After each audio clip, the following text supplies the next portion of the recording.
Danny and Cheerio Channel. Be positive. Hai, apa kabarnya? Pastinya selalu sehat dan bersemangat kan?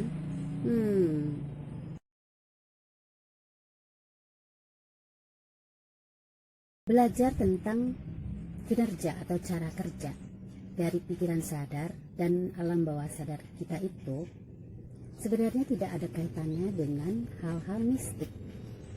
Kinerja dari pikiran sadar dan alam bawah sadar kita itu diciptakan oleh Allah. Sama halnya seperti Allah menciptakan tangan, kaki, mata, telinga, dan seluruh panca indera dan anggota tubuh kita. Nah, seperti kita menggunakan tangan kita untuk memegang sesuatu, melakukan sesuatu, menggunakan kaki kita untuk melangkah, pergi ke suatu tempat, menggunakan mata kita untuk melihat, menggunakan telinga kita untuk mendengar. Seperti itulah kita menggunakan pikiran kita. Tapi memang tidak semua orang tahu bagaimana cara menggunakan pikiran dengan tepat. Dari hasil pembelajaran saya menemukan beberapa fakta unik tentang kinerja pikiran sadar dan alam bawah sadar. Seperti kita ketahui, pikiran kita terdiri dari pikiran sadar dan pikiran alam bawah sadar. Fakta unik tentang cara kerja alam bawah sadar. Yang pertama adalah bahwa alam bawah sadar itu berperan sebagai penyimpan atau pengumpul data.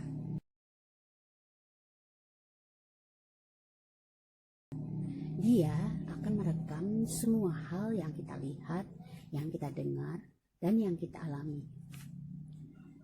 Apa yang sering kita lihat, apa yang sering kita dengar, kejadian apa yang pernah kita alami yang disertai dengan emosi yang kuat.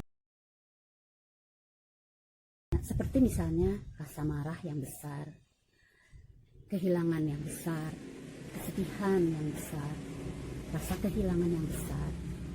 Itu akan membuat kejadian itu rekam lebih kuat lagi. Yang kedua adalah bahwa alam bawah sadar kita tidak bisa mengerti mana yang kenyataan dan mana yang imajinasi. Alam bawah sadar juga tidak bisa membedakan konsep waktu, masa lalu, dan masa yang akan datang. Yang dia tahu hanyalah sekarang. Alam bawah sadar sangat cepat memahami fokus kita, sangat cepat memahami sugesti kita, dan dia akan mengarahkan kita atau mengarahkan perilaku kita yang sesuai dengan sugesti yang dia tangkap. Sekarang bayangkan kalau kita memberi sugesti yang salah, maka alam bawah sadar pun akan mengarahkan perilaku kita pada sugesti yang salah. Pernahkah kita tersenyum sendiri saat kita mengingat hal-hal yang lucu? Atau misalnya lidah kita terasa masam ketika kita membayangkan sedang makan mangga muda. Atau misalnya ada seseorang yang tiba-tiba bisa melakukan hal yang luar biasa saat kondisi sulit atau sempit. Misalnya seseorang yang bisa menaiki tembok yang tinggi karena dikejar-kejar oleh penjahat. Itu adalah beberapa contoh dari perilaku yang terbentuk oleh alam bawah sadar kita. Sedangkan kinerja dari pikiran sadar kita, setiap kita berpikir, pikiran kita akan mengeluarkan gelombang elektromagnetik yang akan menarik semua yang berkaitan dengan apa yang kita pikirkan. Misalnya, kita berpikir tentang sesuatu hal yang buruk, maka tidak lama kemudian hal yang buruk itu pun terjadi. Pernah mengalami hal seperti itu? Atau misalnya kita berpikir ingin makan sesuatu, tidak lama kemudian ada seseorang yang datang ke rumah kita membawa makanan yang kita inginkan itu. Pernah mengalami hal seperti itu? Itu adalah peran dari kinerja pikiran kita. Hukum tarik-menarik. Hukum tarik-menarik ini tidak hanya terjadi pada sesama manusia, tapi juga dengan alam semesta. Unik sekali kan? Cepat lambatnya sesuatu hal yang kita pikirkan itu akan terjadi tergantung dari emosi yang menyertai kita saat itu. Misalnya orang yang sedang marah atau sedih dan dia mengucapkan doa atau memikirkan sesuatu, maka biasanya itu terjadi karena pemikirannya disertai oleh emosi yang besar.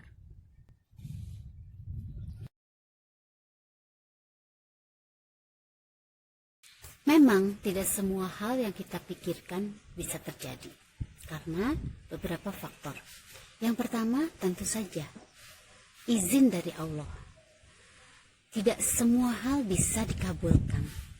Apa kata dunia kalau semua orang berpikir dan semuanya dikabulkan?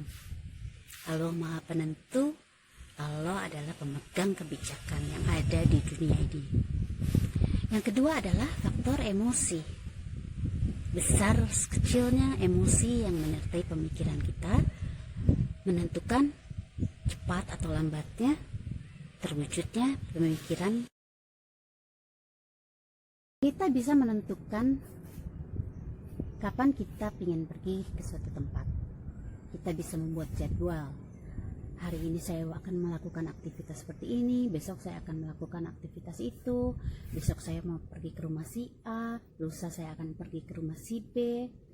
Kita mau memilih makanan yang kita sukai, memilih es krim stroberi, vanila, coklat. Kita bisa memutuskan sesuatu ketika ada masalah. Itu adalah contoh-contoh dari pikiran sadar kita. Jangan lupa pikiran kita pun membutuhkan nutrisi. Nutrisi untuk pikiran kita adalah sugesti positif. Bila kita banyak melihat hal yang positif, mendengar hal yang positif, bergaul dengan orang-orang yang positif, membaca hal-hal yang positif, maka alam bawah sadar kita pun akan merekam hal-hal yang positif. Dan pikiran sadar kita pun akan menangkap data dari alam bawah sadar yang positif dan akan menarik hal-hal yang positif juga.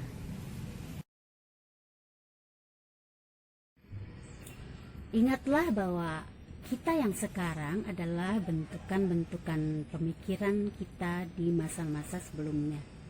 Maka ingin seperti apakah kita di masa nanti terbentuk dari apa yang kita pikirkan dan kita lakukan sekarang. Gimana cara mengaplikasikan sebuah keinginan atau sebuah keinginan untuk perubahan yang ingin kita berikan kepada diri kita? Misalnya kita ingin lebih efektif dan efisien dalam bekerja, kita ingin lebih berhasil dalam dunia usaha kita. Bagaimana menerapkannya ke dalam pikiran kita? Saya akan bahas itu di video yang berikutnya. Dani Derajat di sini. Salam damai. Keep stay tuned. Bye bye.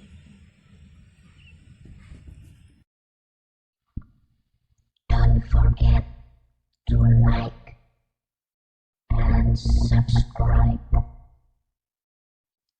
Thank you for watching.